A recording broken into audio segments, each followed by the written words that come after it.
Inside an SSS dungeon, a S-rank hunter is low on HP. Suddenly, the overpowered little boss arrives. Emerging from the shadows with a tricycle, she offers the ultimate recovery antidote to the hunter. With no options left, he complains that it might be too salty. Then the little boss adorably starts mocking him, finding him too weak for an S-rank hunter. 10 years ago, various people began to awaken the system, along with various abilities. And now the era of healers, superhumans, rabbits, and phantom assassins began. And here was the little one selling the antidote, who was the most powerful hunter despite her age. The hunter asks about its cost. The little one says the bitter one is 1.1 billion won, and the sweet flavor is 2 billion won. When the hunter asks what the difference, his mood shifts to frustration, finding the pricing way too childish. With no options left, he asks our little op boss for the account number. Handing him the contract, our protagonist says only Onion Pay is accepted for payment, similar to cryptocurrency. Frustrated, the hunter warns our little bro that she will be reported to the police, instantly making her leave. But the next moment,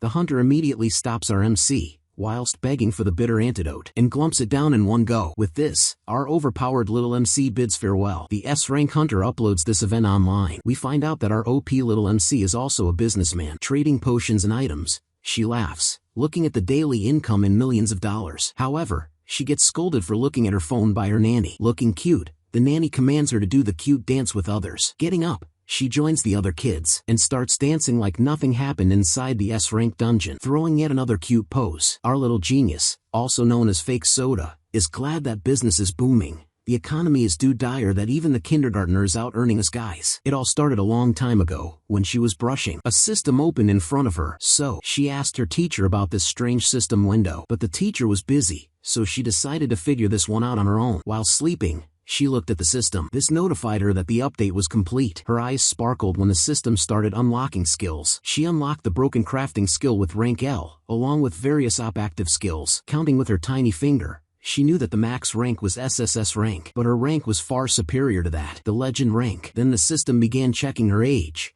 giving her an additional child protection system as well. And her first quest was to find a strong protector, which will unlock a new skill. Adorably looking at the new quest mention about a protector, she gets reminded of her mom and dad. Turns out our little cute protagonist was an orphan, who started thinking of ways she could be with mom and dad. The first was to get adopted into a new home, which isn't possible just because she wants it. And the next option was if the original mom and dad came back, as memories of parents reuniting with their child flood back to her, which finds that even this method is not possible. As she peeks through the door, she cries a little, thinking mom and dad are never going to come back. However, she wipes her tears off and has decided to make lots of money so that she can leave with her mom and dad. So she decides to keep it a secret, thinking that if she makes millions, it will be taken away by the orphanage. Suddenly, she gets surprised by the caretaker, who asks her what she's doing. The caretaker comforts her, saying if she cannot sleep, then she'll sing a lullaby. And by gently singing a lullaby, our little protagonist falls asleep, with dreams of comfortably living with her parents one day. Our baby boss dreams of living with her parents after getting filthy rich with her dungeon gig. She is shocked to find out that onion coins aren't real money. To cash them in,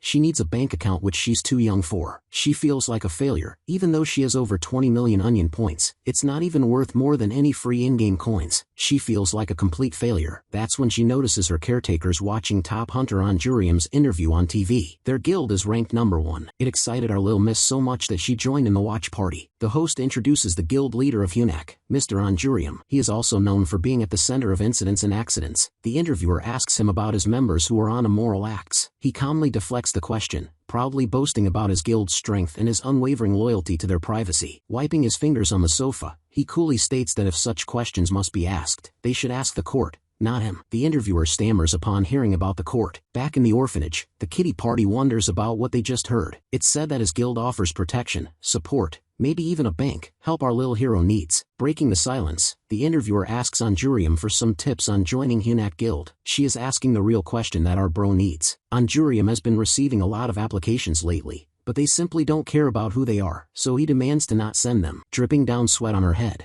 as she awkwardly asks what kind of talent the guild is seeking for. With a brief sigh, he reveals the guild's growing curiosity about the newly emerged S-rank level. Questions arise in the orphanage. The caretakers wonder if they could recruit anyone since the requirement is so vague. Our lil bro doesn't hesitate. She asks them to send the Hunat Guild's location on her maps. Meanwhile, the headquarters of the guild seems well furnished, and the shine on the glasses reflects the luxury of their firm. There sits the guild leader, Mr. Anjurium, working on his desk. Out of nowhere, a little baby girl sneaks in through the doors of his office. The baby girl was none other than our lil boss. She bunked her kindergarten classes to be there. As she stares through the glass doors for over 10 minutes, Anjurium was noticing her. He wonders if she is one of his employees' baby. His employee makes a comeback joke, saying she thought maybe the leader has become a father. As our lil boss was observing with blind passion, the employee realizes that the kid is somewhat interested in the guild leader. They swiftly change their focus to the door, allowing our boss to come in. Bowing down her head, she introduces herself in brief. Anjurium asks her about how she got into the headquarters all by herself. He gets annoyed at her playfulness. Thinking that our lil boss is looking for her parents, he bluntly agrees to announce it. But our madam is not any mediocre baby. She came here for something more important, so demands the leader to scout her. Seemingly confused, the leader feels aback at her confidence, since she is far more dominant and composed than kids of her age. He smiles and quickly makes a call. But the call wasn't to announce any good news. It was a security call to send our lil boss back home.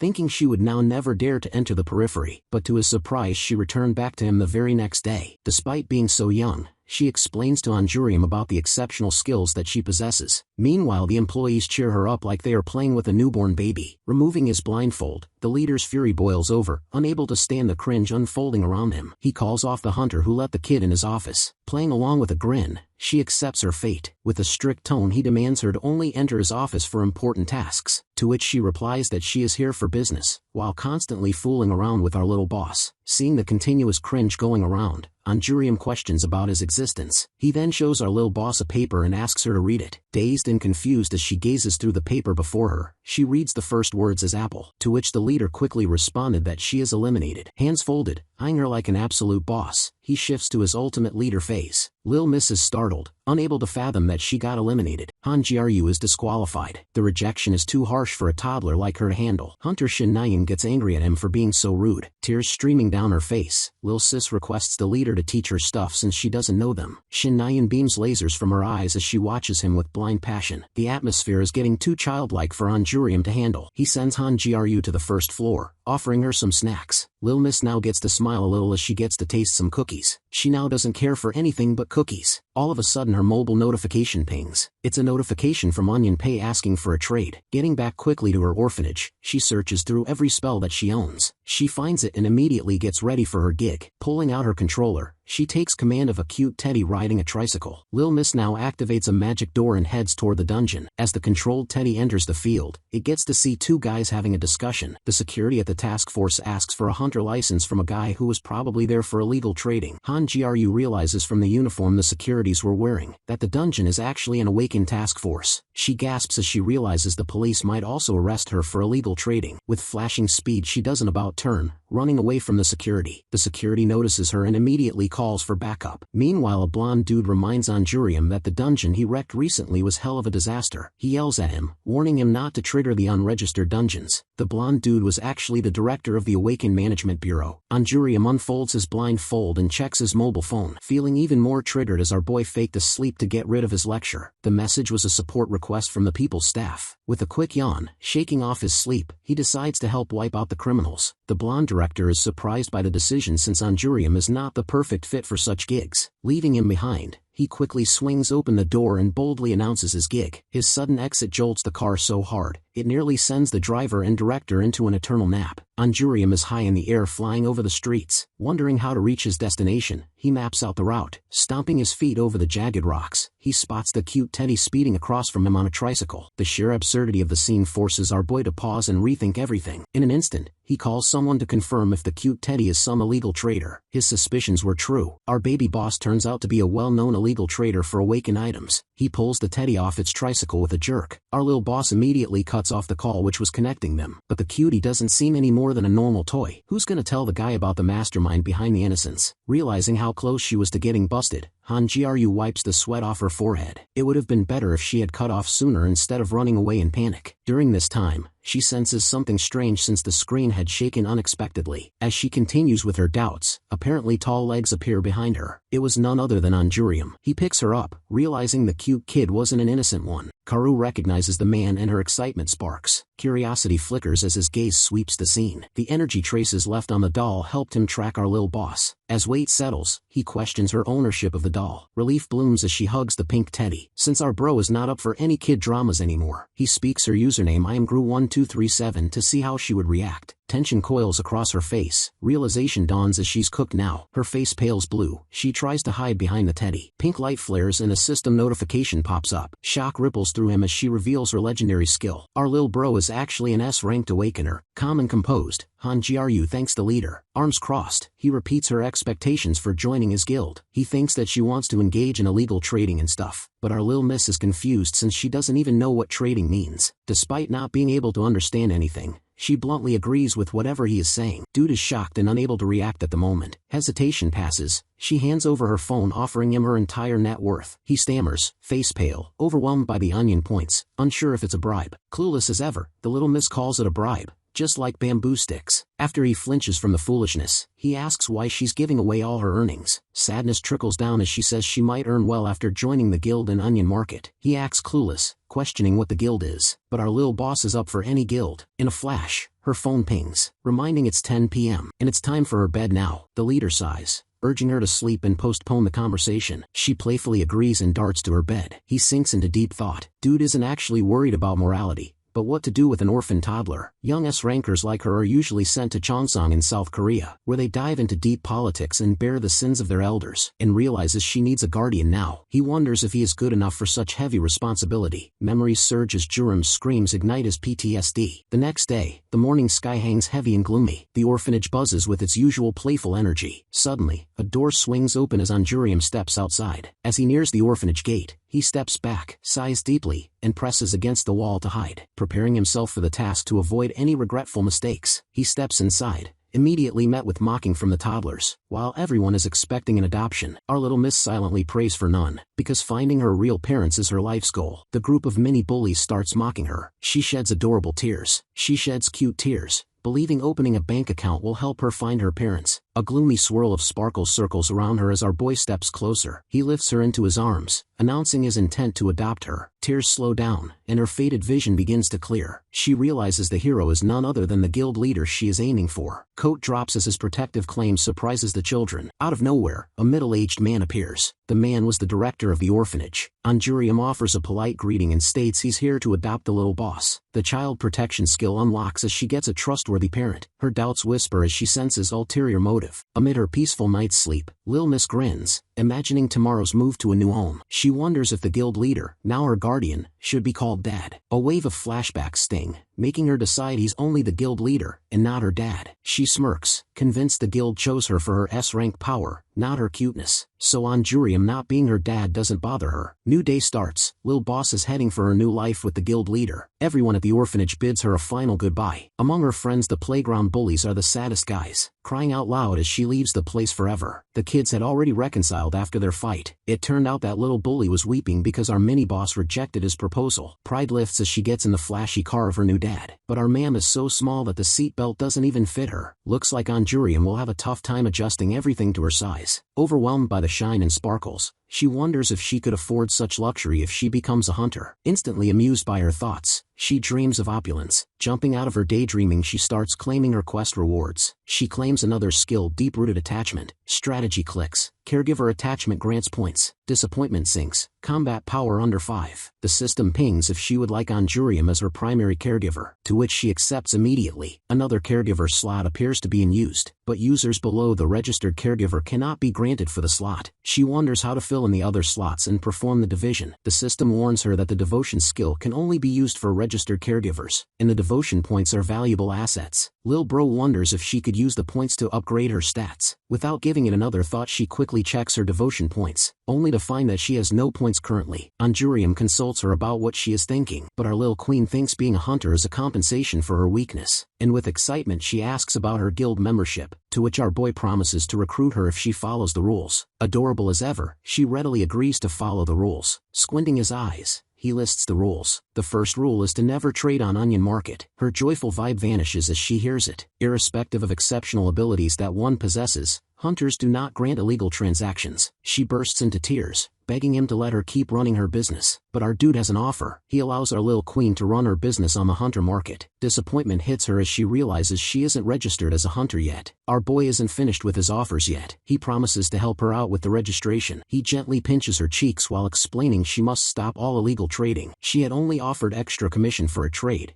but he tweaks her cheeks and hits her with another rule: no bribery. Puzzlement lingers. She wonders if the guild leader hates money. But our little princess has learned something in life. Something from her orphan days. If someone rejects a bribe, offer them an unrejectable amount. She plans to work hard and offer Anjurium a gratitude that he can't refuse. A gleaming grand bungalow looms through the morning haze. Plush decor fills the entire interior. A colossal TV marvels our princess. She swiftly looks back, noticing her tricycle, and asks Anjurium if he has also found her teddy. With a joyful tune she performs her grandest way of gratification. Seeing her bow, our boy feels puzzled and confused. As she continues the grand bow with her handstand, dude stops her immediately. He demands her not to do such foolish acts from now on. But that's just our princess's way to express her gratitude. She feels surrounded by too many boundaries. A bit later, Anjurium asks her to review all the rules again. She correctly revises everything. The rules were built for our princess's well-being. Lifting our princess onto his shoulders, he adores her briefly, only to be reminded by her rule list of washing hands after going outside. He takes her to the washroom and gently washes her hands. While she washes her hands, he marvels at how adorable the little princess is. She reminds him to wash his right hand as our bro is zoned out. Anjurium washed everything using only his right hand, showing off her sharp observation skills. She instantly noticed it, and wonders what his left hand is up to, hoping that he will share the secret with her one day. The very next day at 7 a.m., she wakes up from her sleep, but the soft and fluffiness of the cushion doesn't let her go. Driven by her responsibilities, she throws the blanket, and goes to wash her teeth first. Her eyes widen in confusion when she sees the guild leader still asleep. As she keeps nudging him, dude flinches awake, his eyes sparking with gold. She quickly notices them. Since bro is now awake, our little princess pulls him off his pajamas, demanding to brush her teeth. Anjurium gets out of bed, and they head to the bathroom. As both of them brush their teeth together, a notification pops up all of a sudden, notifying her of the quest completion for No Lazy Mornings. She is amazed by the fact that such basic daily routines could raise her stats, since brushing with a guardian could earn her something. Adding another guardian to the slot could possibly earn her even more. At this rate, our princess might be a top-tier hunter very soon. Out of nowhere, hurried footsteps echo beyond the door. A sharply dressed man bursts in, tension etched across his face. Hangru peeks out, eyes scanning cautiously for threats. He flings the bathroom door open. His expression freezes the moment he sees Anjurium. The leader's demeanor has shifted completely. Our boy looks unusually alert, already moving. Normally, dragging him out of bed is an uphill battle. The suited man blinks, stunned by the sudden change. Han recognizes him. He's the one who dropped her off after she got kicked from Hunak. Our little boss stands proudly. She declares that she dragged the leader out of bed herself. Anjurium warns the man he'll be fired if he keeps overreacting. After some teasing, the morning moves on. Moments later, our princess changes into a soft pink dress. Her charm seems to glow. Compliments flood the room as she enters. She smiles confidently, fully aware of her cuteness. Even the usually stoic leader offers a rare compliment. Her eyes glitter with joy. She rushes up, her dress fluttering, and returns the praise. Moments later, Anjurium receives a message. He asks Han to come along. Our little boss has no idea where they're going. Mutual flattery lingers between them like a ritual. They arrive at the Grand Guild Hall. Our little miss turns everyone's head as she passes. Her adorableness bends the air around her. Even while grabbing snacks, she commands attention. Someone recognizes her as the girl the leader has adopted. Annoyed by constant nagging from her new caregiver, she already plans to switch again. But beneath the sugary surface lies her true mission, a top-secret operation in disguise. As an elite S-rank, she has to register as an F-rank. The president has warned her, revealing her L-rank skills could put her in danger. So her power, absurd as it is, must stay hidden. She finds it exhausting, but necessary. Twirling joyfully, she catches sight of a man. He reaches into his coat and draws a gleaming sword. His face is cold, his movements twist with intent. Han senses the threat immediately. Karu recognizes him from her research. He could be an enemy of the guild leader. Continuing her childlike curiosity, she wonders if he ever went to kindergarten since he lacks basic manners. But he is kind to her and that's what matters. Protecting the leader is now her priority. As she dials her phone, she sees the man his own arm. His aura radiates danger. Still, our princess dashes toward him, noticing a red stain on his sleeve. Clueless to the context, he picks her up like a doll. He studies her with eerie calm. Her cheeks flush, legs kick wildly. He asks what she fears. She points to his arm, but there is no wound. Something is very wrong. A smirk tugs at his lips. She has seen what is not meant to be seen. She freezes. His voice comes low, unshakable, threatening to devour her in one bite. Han panics. Her flailing betrays her fear. But the man doesn't strike. He simply lets her go. Her brain stutters. Maybe he isn't an enemy after all. But that raises another question. Why is he here? He recognizes our little boss as the kindergartner the leader adopted, fully aware of her exceptional skills. Just moments ago, he was busy on his phone, casually talking about our princess, completely unaware of the chaos unfolding around him. A raging hunter nearly blew up a vehicle nearby. He hadn't even flinched. The guy is a kitten hunter from Hunak, an S-rank, no less. Amidst the chaos, the security forces recognize him. They wonder what an S-rank from Hunak is doing in such a low-level battle. Fully ignoring the fierce battle raging around him, he's only focused on the kindergartner someone just texted him about. Right on time, he steps into the battle. His dagger spun, light flashing like a meteor. In a blink, only his afterimage lingers. Sound lagged behind his motion. By the time it caught up, the fight had already ended. The defeated hunter lay on the ground, completely subdued. Right after, he bows and asks his companions for leave, saying he's preparing for a coup. Yet despite his power, his behavior remained oddly gentle. She swiftly moves back on his path, headphones on, as the mission completion notification pings. One of the soldiers asks if he will write a brief report. Back in the present, he pokes our little boss's cheek, amused by her reaction. Curious about her earlier attempt to save him, he waits patiently. Just in a moment, our little miss rummages through her pink bag and pulls out some teddy jellies. She lines them up neatly in front of him as her subtle form of bribery. The strawberry potion she offers shimmers sweetly. He thinks it's just a normal jelly she's using to bribe him to let her go. He laughs, amused, until a system alert catches his eye. The potion isn't a toy but a high-grade stamina booster. His smile fades. This isn't normal. He asks quietly if she's a crafter. Our little boss nods, unfazed, as if it's no big deal. Thinking the leader has found a great asset, his amusement turns into silent calculation. He wonders how rare her party must be, since she's the only S-ranked crafter in the entire world. He ponders quietly, imagining just how valuable our little boss could be to their cause. He thinks deeply, piecing it together, until the leader's true motive behind adopting her becomes clear. He can't let her stay hidden underground. Lifting her gently, he asks her to move toward Gilma-hyung and the center for her rank assessment. With a curious tone, Han asks the hunter if he is Danny Appa. Noticing they haven't hidden it, he quietly asks how the leader introduced him. She knows him as a strong hunter and someone who might help her someday. She recited the flattering part of the description perfectly. She, of course, left out how crazy the hunter is, someone not to get too close to. Our princess is a social genius, after all. Suddenly, a system prompt pops up notifying the hunter as her potential guardian for the remaining slot. It's at that moment she realizes he's an S-rank too, but she wasn't ready to decide just yet. And not everyone could be compared to Anjurium. Curious, she asks about his earlier ability. He explains, it's the skill penalty. And stronger the skill, the harsher the drawback. And yes, it's the same skill he used earlier. Dude was actually about to sneak in an attack to the leader but he was distracted. She frowns, worried about the pain it must cause. She gently asks him not to use the skill again. Her voice is soft, concerned with lacing every word. The hunter replied calmly, saying he must endure it to grow stronger. Cheerfully enjoying time with our princess, he decides to postpone today's coup with Hyung because of her. Our little boss wonders if she actually saved the guild master. Out of nowhere, Anjurium appears, telling her to stop fooling around and come with him. They are heading towards a new mission. A gloomy glow envelopes the Korean Awakener Center. At the same time, Nayeon leads Han Gru into the testing center. Everyone in the center is left in awe of her cuteness. Our princess reminds them her weapons strike harder than her cuteness. They move discreetly, avoiding attention. Playfully teasing her, the staff guides our princess and Nayeon toward the measuring room. Reaching the area, the staff asks Han to step inside for the measurements. Nervous and anxious, our princess finds comfort as Nayeon consoles her. She steps into the measuring device, and the process begins shortly after. Data streamed in as the system began analyzing. Just then, a thunderous crash tore through the lab. A B-rank monster had escaped its containment. Chaos erupts, people scream, and equipment flies through the air. But Han and Nayeon exchange knowing glances. Their true mission is only just beginning. Amidst the chaos, Anjurium observes from a distance. It seems like monsters were released deliberately. He calmly heads toward the measurement room, and uses the diversion to access secure data. The screen displayed high-level statistics and analysis. He skimmed the intel, amused, then triggered his skill, an SSS-rank ability that corrupted internal systems. His mission complete, he casually walks away. Just before exiting, he overheard a conversation. The staff praised the presence of group leader Jean for subduing the beast. He has gazed at the system and is now certain our little boss is an F-class. The name struck a chord,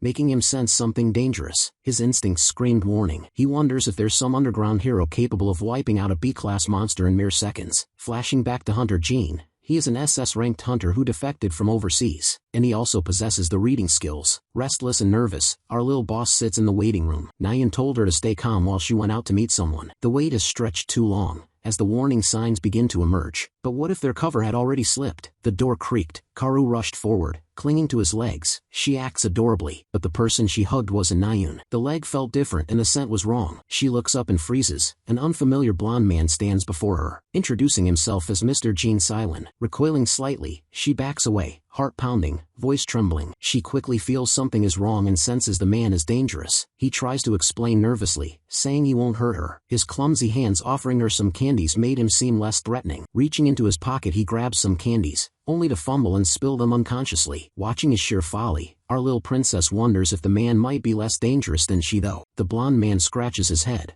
offering the candies with an awkward smile. Our little boss blinks slowly, hesitant but curious, and gives him back a red candy. She gives him a sideways glance, unsure if it's a trap or a joke. The system pings softly in her mind, confirming that the man qualifies as a provisional caregiver. She tilts her head, eyes narrowing as she tries to match this awkward man to the glowing S-rank label. Before our little princess can decide, Big Sis Nayan bursts in and scoops her up with a playful spin. While all this unfolds, the man watches in silence. Nayan's gaze sharpens on the blonde man, and questions about his identity. The blonde dude introduces himself with bureaucratic chill, revealing that he is the team leader of the Special Investigations Team 1. The man lowers his head slightly and apologizes for today's bother. Nayan cheers him up, saying there was no bother at all. She suspects some unknown hero handled the monster, probably him. To which he revealed it was probably him. Our little princess asks if he's the doctor here for the remeasurement. As soon as he realizes she is the awakened one, he immediately says yes without hesitation. The man crouches slightly, studies her with an unsettling glint of curiosity. But our little miss squints at him, more interested in chewing the candy than reacting to his credentials. Far away, Anjurium watches the monitor feed with narrowed eyes. Already calculating the consequences, he senses something is wrong. Had the guy not been from the management bureau, he would have already logged him out. Being with a kid like our princess, who has exceptional powers, is far from safe. Dude is now left with no other choices. He pulls on his gloves, fingers brushing cold stone as faint seals glow. Deep within a hidden vault, ancient mechanisms hum back to life. The frozen sovereign responds, flickering between dormant codes and violent potential. His palm presses against the wall, initiating the silent Orpheus. Chaos spreads fast. The measuring room shuts down. All awakened ones lose their powers. Emergency lights flicker, and the hallways fall into confusion. Amid the swirl of chaos, our dude walks with calm purpose through the clearing tide. In the middle of the rush, our blonde dude runs ahead, turns his head swiftly as he catches sight of the leader nearby. Our little princess rushes toward the leader, her arms wide with glee. Her head tilts upward, red eyes widening as recognition hits like a sunburst. Anjurium wonders what made our little girl so cheerful. As soon as he asks about her registration, her breath hitches with excitement as she announces her F-rank result. He nods once, voice soft but firm, asks what our little princess is eating. Joy drains from his face, replaced by deep concern, as he realizes she's eating the candy the blonde dude gave her. Snatching the candy from her mouth, he warns her about strangers. Heading toward the exit, she asks him to hold her hand. She then notices his gloves are missing. He lifts a finger to his lips, and she nods quickly, clutching his bare hand. A sudden chill runs through her. The dude is definitely up to something. They walk home. Her steps light up the atmosphere, but Anjurium's expressions are unreadable. Our little miss tilts her head, wondering why the guildmaster removed his gloves. She watches him closely as he enters the house, his movements slow and heavy. Dialing up her phone in panic, she gasps. His hand snatches it away before she finishes. His body sways once before collapsing like a puppet with cut strings. Panic floods her chest as she rushes to his side. In a stumble, some dude bursts in as he sees his guild leader collapse. Moments later, Bro rests on his bed, our little princess curled beside him. She crouches by the bedside, whispering questions. The assistant kneels, gently consoles her, and says the guild leader's just asleep. He tells her a story about the tower that no longer exists. The revival of the tower, the monsters, and the dungeons appeared like never before. The awakened individuals wield strange powers. It was the time for utter chaos, but the tower didn't give humanity any time to adjust to this new reality. It began a countdown to humanity's extinction. He reminds her of how the guild masters stood up to fight against the terrifying creatures. Anjurium heads towards the last tower, Bodies of logged-out soldiers fill the floor. A quick chill on the bonfire, the leader realizes the enemies are too strong for them. He orders his companion to go to the next floor without him, and he will handle the floor. She insists that the guy continue with the story, whether or not the guild leader wiped out the monster inside himself. And then he revealed that the monster for the 99th floor resides in the leader's left hand. The tower was finally cleared after 3 years, so it was the reason for the leader's unexpected collapse. His mana had dropped completely, and he fell asleep from exhaustion. Her small fingers tremble, but her voice strengthens with resolve. Shedding her cute tears, she asks how long the leader will heal. The assistant hesitates and says the healing might take some days. He leaves quickly, panicking. Once outside, he breathes out deeply, relief washing over him. The last time the guild leader took off his gloves was a year ago to stop the dungeon break. His decision apparently saved thousands of lives,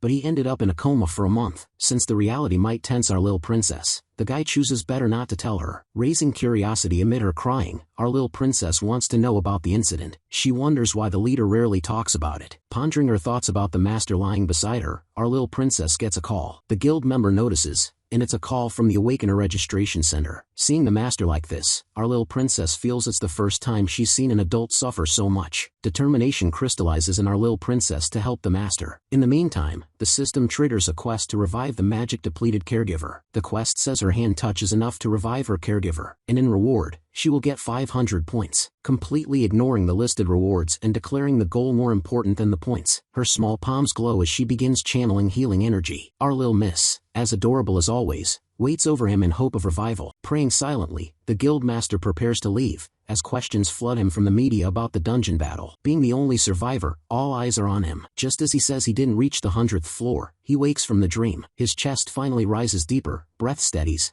eyes flutter open. The first thing he sees is our little miss slumped beside him. She clings to his arms so tightly that it pins him down, but since she's so tiny, he also doesn't want to risk hurting her. He imagines himself on a quiz show, wondering what to do when a child cries. His options feel so limited, almost impoverished. He asks if she was worried, and she breaks down, tears falling with relief. He stiffens at the emotion, but lifts a hand to gently ruffle her hair. She tells him what the other guy said. Overwhelmed by cuteness, she cries, hugging him tight, and blaming herself for his suffering. Since she chased some flashy dude at the center, he tries to console her, reminding how elite she is for a chick class. Our boy just wanted to adopt our little princess like a normal kid, but it wasn't that easy. As soon as he notices it's the same day as he collapsed, anger flashes in his eyes, and he questions if our little miss gave him some kind of syrup. She agrees and explains to him about the filial piety skill. Dude is in disbelief and concerned at the same time, since he just witnessed her exceptional skill without any penalty. While he's still concerned about what might be coming next, our little princess gently asks him to keep it a secret. He holds his head in tension, wondering how all the parents in the world handle their kids. In the meantime, he grins, thinking about the filial piety skill she possesses. He gently pats her hair in gratitude, but our little miss, unaware of anything, tilts her head and asks if she helped him somehow. He nods in agreement and she bursts into a cheerful little dance. Meanwhile, the other guy stays off to the side, casually chatting on his phone, mentioning how tiny our little princess is. But then he freezes, panic tightening his posture as he sees the guild master. He struggles to process how the guild master regained consciousness so quickly. Pushing the confusion aside for now, our boy shifts gears, focusing on the earlier phone call instead. The other guy reveals that it was a call from the Bureau, mentioning that the Awakened Special Act Amendment has been in effect since the past year, and it hinders our little boss's license, so she must go to the dungeon. Everyone falls into stunned silence the moment the word dungeon is mentioned. Shock ripples through the group, freezing them in place. Meanwhile, the director of the Bureau is yelling into his phone, tense and frustrated. Our boy stays calm, negotiating firmly about the dungeon requirements. He demands to go with our lil boss to the F-class dungeon, which she was supposed to go alone. At the same time, the lil boss is watching tutorial videos with focused intensity. She gets to know that hunters cannot enter the dungeon lower than the 2nd rank. Our bro is busy negotiating to bypass the conditions, even going as far as threatening to trespass if they refuse to grant him the waiver. The director, raising his voice in pure anger, permits him to give her a lift. As our lil boss looks confused about what the lift means, the other guy explains. It's when a high-ranked player escorts low-ranked players into the dungeon. Preparations begin immediately. They are heading towards a dungeon. Our lil princess is doing her training course with Kidden. Playfully training her, he reminds her of the Cherry Blossom scattering skill. It's an A-class skill that doubles defense and evades all physical attacks for 12 seconds while within the area of scattering cherry blossoms. Seeing her folly, Kitten beats his sofa and bursts into tears of laughter. Then suddenly, the guildmaster arrives and watches the scene with pure anger in his eyes. But he is quite shocked to see Kitten teaching her useful skills and senses no danger at all. Meanwhile, everybody is hyping GRU for her dungeon gig. Big Sis Nayan gifts her an A-rank air cushion helmet designed to absorb strong impacts, and Kitten contributes a pair of A-rank knee pads, tough and durable, for emergency damage reduction. Her gear is all top tier with no low-quality pieces, which boosts her stats. Anjurium asks her if she could follow anyone else besides him, to which she immediately replies with a firm no. Before departure, he gives a final warning, reminding her of the danger levels. She straightens up and confidently responds that she'll use the emergency escape scroll, but Kitten reminds him how rare the scroll is, but he ignores the warning. Now, it's time for our lil boss to put on her attire. She wears a warm defense suit equipped with built-in heat packs for cold environments, and carries a sturdy pair of pliers, treating them seriously as a viable weapon. Kitten laughs at her weapon choice, but she glares at him in frustration, while being effortlessly lifted by Julin like a misbehaving kitten. After a while, the group, guided by a D-rank hunter Lee Sang-hyuk, arrives at an F-rank dungeon. As per standard practice, lower-ranked members wait while the leader clears the dungeon. The members in the group casually chat, relaxed and carefree, discussing how daring the leader is to go to the dungeon alone, even if it's low-ranked. Our lil boss is all dressed up in her cute bear costume. She is unable to join their conversation, stands alone, and kicks the dirt in boredom. Every teammate enjoys the ambience, while she hangs her head sadly. Her mood shifts when one teammate offers her a slice of cake. She thought our GRU was unable to eat it now, so she offered her to eat it later. She accepts the cake with both hands and bows politely. Her pink stuffed bear suddenly opens its mouth and devours the cake in one bite. The older sister is too shocked to react, her compliment frozen mid-sentence. Gru suddenly senses a dangerous presence behind her. Her stomach felt queasy. This effect is usually felt by someone when they are overwhelmed by magic. She turns and sees a glowing portal with a sinister aura, far more threatening than the current dungeon rank should allow. The portal leads to a high-level dungeon, which shouldn't exist here. The team leader is still occupied with clearing monsters, unaware of the danger. Our lil boss realizes she may be the only one capable of addressing the threat, since she thinks she is the strongest S-rank here. Riding on her cute tricycle, and summoning her pink stuffed bear, which races toward the portal on its tiny bicycle. She goes to close the portal before anything comes through. As soon as she touches the portal, a powerful suction force pulls her inside. Her vision distorts as the suction hole twists around her. In an instant, she lands in an unfamiliar space filled with strange, towering creatures. Realizing the danger, Karu quickly attempts to use the teleportation scroll. Unexpectedly, a warning appears and says the teleportation is disabled in the boss room. Her heart pounds with panic, but she forces herself to stay calm. She remembers from the guild leader's guidance that the slimes won't attack unless provoked. Holding her breath,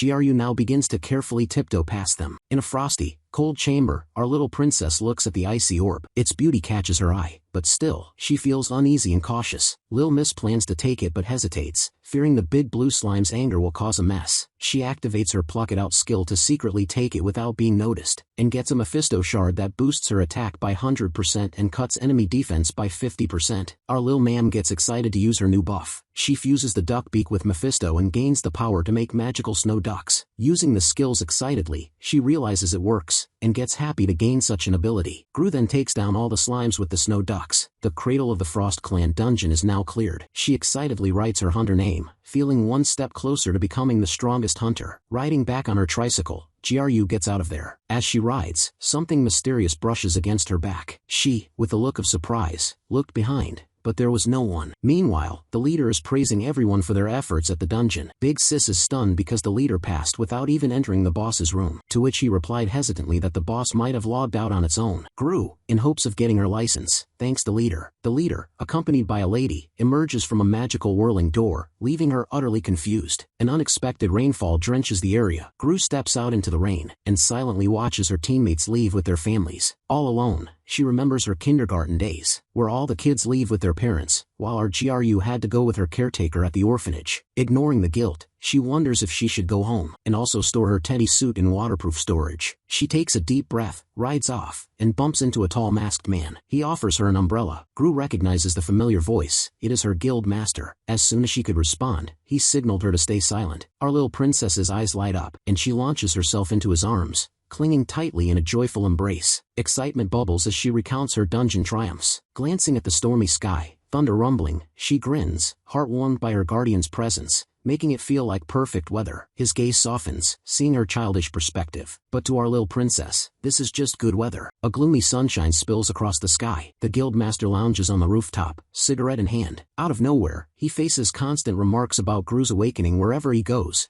as if the whole world already knows. Gru, as adorable as ever, intentionally drops her hunter ID to grab attention. Everyone is treating her like a VIP.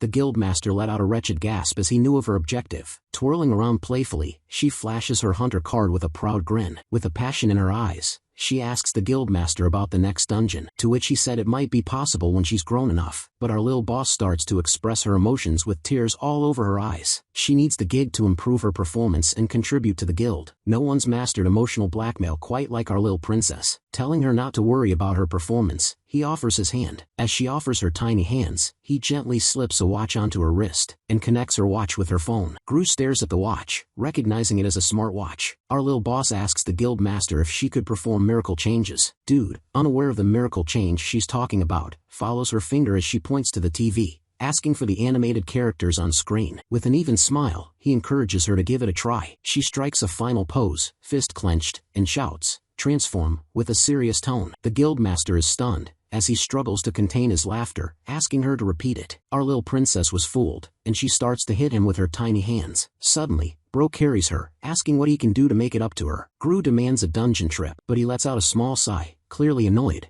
and shakes his head. She fears being kicked from the eunuch if she plays like a grasshopper. With a brief sigh, he tells her not to worry about it as she's still just a kindergartner. But our little boss isn't one to just sit back and relax. Pricking her tears, she signals to go back to the orphanage if she's not worthy. Shaken by her words, he struggles to believe what he just heard. In a serious tone, he asks her why she thought that. Looking away, she refuses to reveal her secret. Gru doesn't want to reveal that her family abandoned her, and she's afraid she might actually get sent back to the orphanage, seen as a worthless child. She sighs heavily, saying life is full of disappointments. Dude pauses, puzzled and uncertain how a kid could say something like that. Saying she's going to the bathroom and then home with her supervisor, she leaves the office. Bro is shocked by how she learned all these things. Seems like the internet really teaches kids some weird kinds of stuff. Anyway, our bro would be falling asleep by now, but since his mana leakage has decreased, he feels less fatigued. All thanks to our GRU. He sighs and calls the director to ask for something. Walking alone on a lonely road with her head down in sadness, Gru silently wonders how the guild leader knows nothing, but the members at the eunuch are nice to her anyway. But our little boss doesn't want to settle down yet. She wants to be strong enough to earn the guild leader's praise. A system task suddenly appears, announcing a 50% growth effect boost for the next 3 days, extending to teammates. Gru instantly forgets her low mood,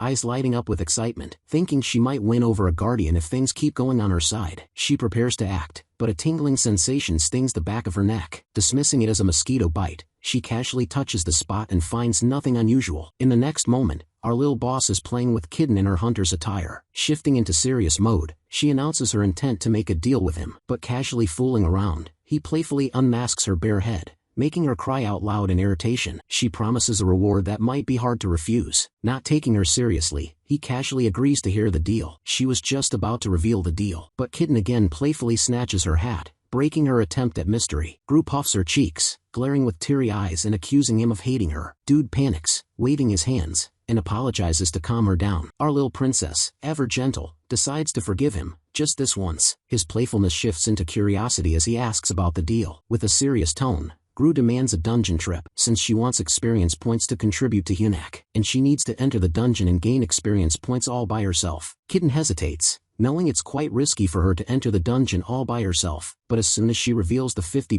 XP boost reward for 3 days, his hesitation turns into sheer excitement. However, he plans to keep this a secret from the guild leader to avoid severe punishment. Gru smirks innocently, challenging him not to fear getting caught or being a coward. Kitten's lips twitch, saying she's the one who should worry. Anyway, they seal the deal with a handshake. Moments later, they enter a B-rank dungeon with snowy terrain. They enter the dungeon through a magical door. Bro feels surprised, but our little boss reveals it's a skill optimized for minors without a driver's license, and it allows her to move to any dungeon within Seoul. Quickly after, they get fired up for the gig. Their first target is some snow monster, which our little boss attacked with a snowball. Her snowballs reduce monster defenses by 50%, setting up Kitten's lethal strikes to crush the monster effortlessly. They enjoy the moment, thinking they have put the monster to sleep, but to their surprise, the monster revived quickly and charged with blind passion. Kitten's lightning-fast footwork dodges ambushes, counterattacking before it could even react. Gru watches in awe, vowing to match his strength someday. She heads towards the monster, and pulls out her tiny magnifying glass to scan fallen monsters, highlighting valuable materials to avoid missing rare loot. The monster was a B-ranked Yeti, and she acquires its A-ranked ultra-sensitive eyebrows. Our little boss plans to combine it with her tiny magnifying glass, and create the ultimate supreme magnifying glass. She contemplates all the possible complications that could arise from combining the two, then swiftly turns to Kitten, who is scanning the area for monsters in the distance, but there seem to be no monsters attacking, as if they are hiding and waiting for something. Our little boss, having no idea what he's thinking, wonders if she should take down the boss by herself, but the problem is that another group has already found the boss's room first. Abrupt chaos erupts as people start throwing hands at each other. Kitten, unaware of what's happening, heads towards the scene. The hunters are planning to attack the boss outside the boss's room. Their plan is to have the guys attack the boss while using the ladies in their team as bait to lure the monster. One of the ladies raises concerns about the danger, but the guys brush it off and start bullying the women in the team. The ladies are on the verge of tears, and their voices breaking in desperation from the relentless bullying. Suddenly, our brother Kitten approaches the ladies, offering them help. The hunters look confused, having no idea what Kitten and our lil boss are up to now. The guys wonder how our bros sneaked in silently to their gig. It was a skill Kitten had used to disguise himself, carrying our lil boss on his shoulders and a bat in the other hand. He offers to contribute as the relief hitter. Relief hunters are like backup players who jump in only if things get worse, while the guys mock him. One of the ladies, though hesitant, hires him immediately, seeing it as a smart move for backup. Everyone in the team is confused and shocked at how Kitten casually went on to open the door, but to their surprise, the door opens by itself, welcoming the boss monster Yeti, who is in ferocious hunting mode. Stomping his feet on the ground and roaring like a beast, he appears unstoppable, while the other hunters overhear, panic, and flee in extreme fear. Kitten stands there with calm composure, staring at the beast. Not only did the door open by itself, but it also revealed a northern Yeti, one that hates heat and has wandered out of its territory. Heating up for the battle, Kitten casually puts Gru to rest with one of the hunter ladies. While our bro is hyped up, the ladies panic and warn him of the danger. The monster usually attacks the closest opponent,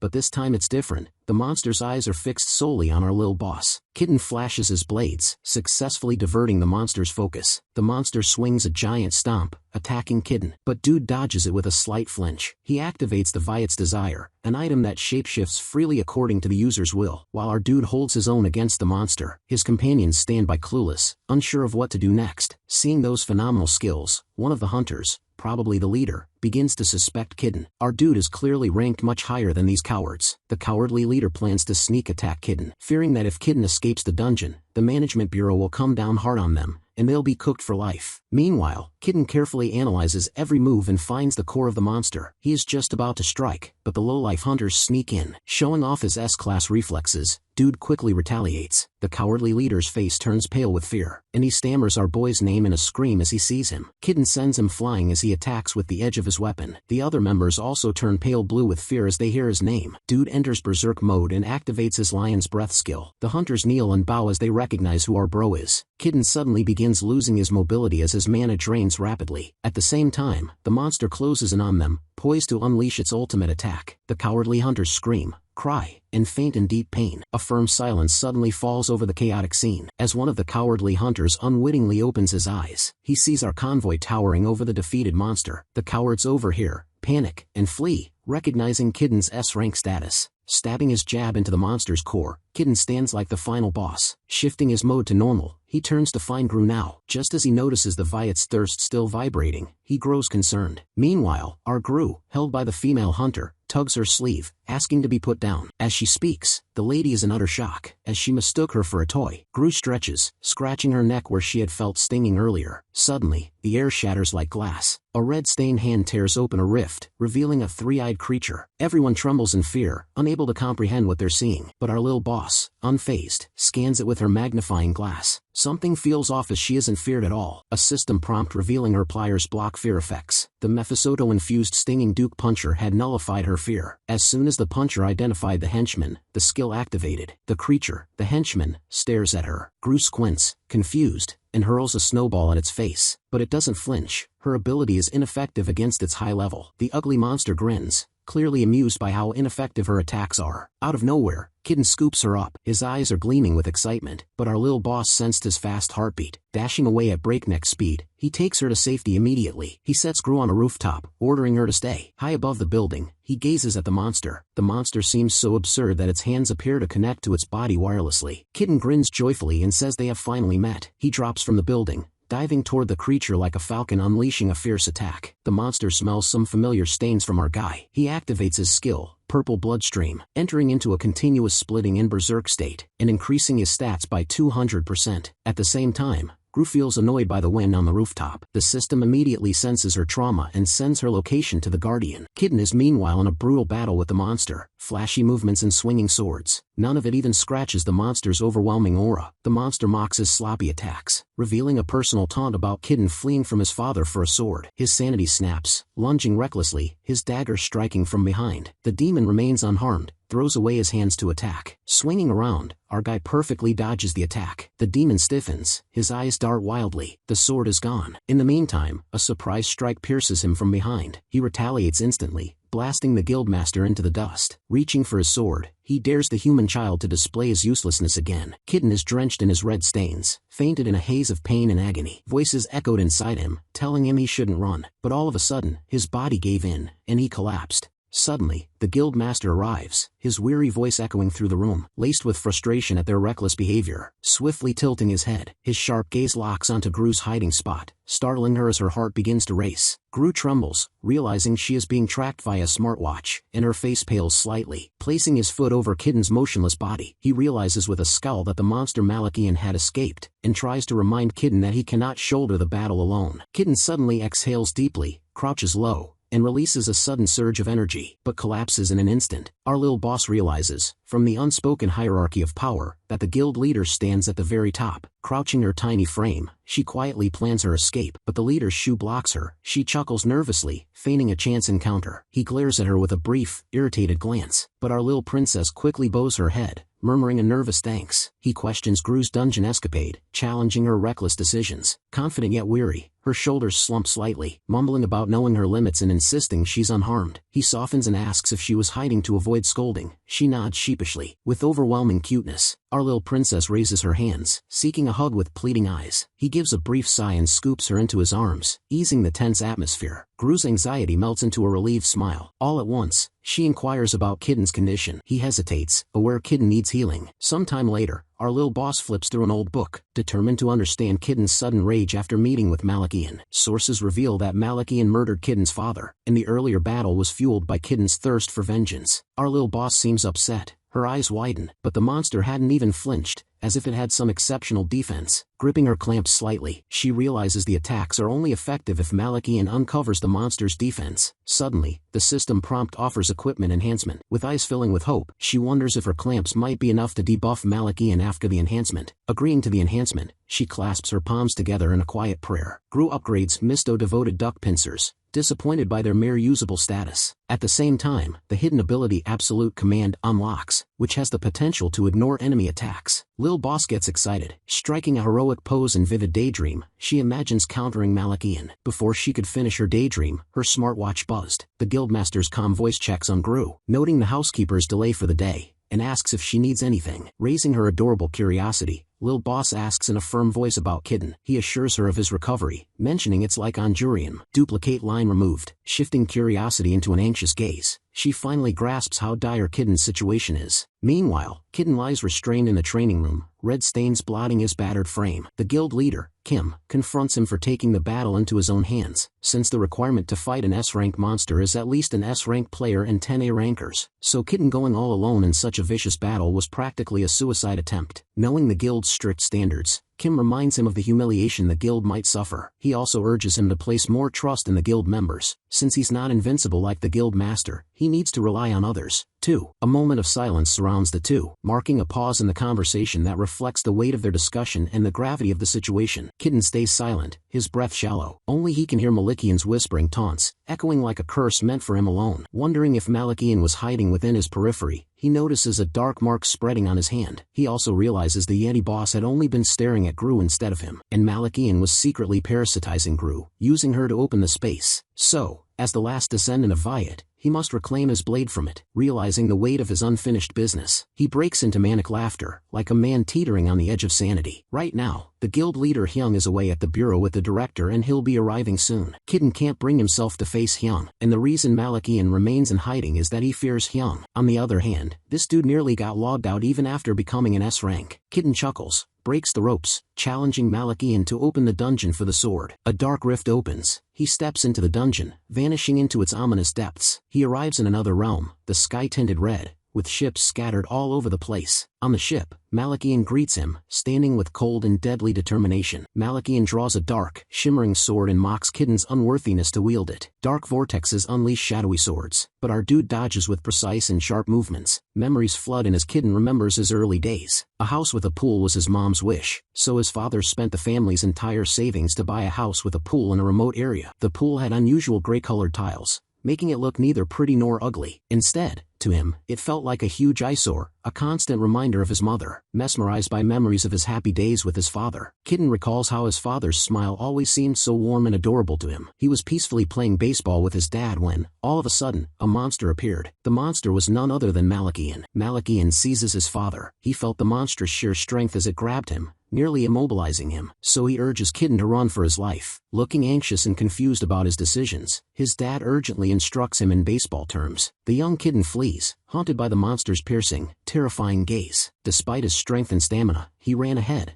leaving his father behind. Meanwhile, our little Princess Gru sits on the couch, reading a newspaper about Kitten, the 5th S-rank hunter. He was on a basketball team at his middle school and had many notable achievements with them. Gru's eyes were tinged with quiet sadness. She reflects that Hyung berserks into monsters without any team because he acts like her. But Kitten doesn't. He's not like that, and it won't happen anyway. Staring at Kitten's system profile, she whispers about the loneliness of isolation. All of a sudden, a red alert warns that her guardian is in danger. Our little boss immediately jumps up, her heart tightening with urgency. Back in the dungeon, Kitten is battling against Malakian. Swords clashing and energy blasting echo fiercely. Malakian sneers, realizing how weak our dude is in front of him. Striking his chest, he sends him crashing, red splashes dripping heavily. Black writhing arms erupt from the ground, surging toward Kitten like demonic vines. Kitten clutches the sword and smiles bitterly, but Malakian mocks him, claiming he's not a coward who'd run from danger and abandon his father. Kitten trembles, acknowledges weakness. Malakian prepares final, devastating blow. At the same time, cherry blossoms explode around Kitten, washing the battlefield in a soft pink cascade. Unexpectedly, our little princess dives from the portal in her teddy attire like a shooting star, crashing the moment she lands in Kitten's arms. Gru pulls a potion and pours it over Kitten's wounds. Anxious and uneasy, our dude quietly plans his escape from Malakian's gaze. He gasps, pulls our little boss, and activates Lion's Breath. All of a sudden, wind propels them from danger. Malakian sneers at the smoke, dismissing their escape as petty and cheap tricks. Gru touches Kitten's red-stained clothes, her hands trembling, voice quivering with concern. Kitten checks Gru for injuries, his hands trembling and voice quivering with concern. Spilling her tears, Lil Boss insists she's his teammate, determined to help him fight. Kitten, stunned, raises his voice in concern, calling our Lil Boss an idiot for coming here. Her words pierce him deeper than any sword wound. Tears streak down her cheeks as she trembles, insisting she came to help because they're teammates, and the guildmaster has warned that charging into battle alone is reckless. Kitten feels like an idiot, yet at the same time, proud because he didn't run away like he did back then. Our little princess comforts him, reminding him how valuable having teammates truly is. Continuing with her adorable tears, she says she wants to play with him every day, but only if Kitten insists, to which he agrees tearfully, filling the atmosphere. He also wants to play with our little princess every day. Kitten's tears fall, not from pain,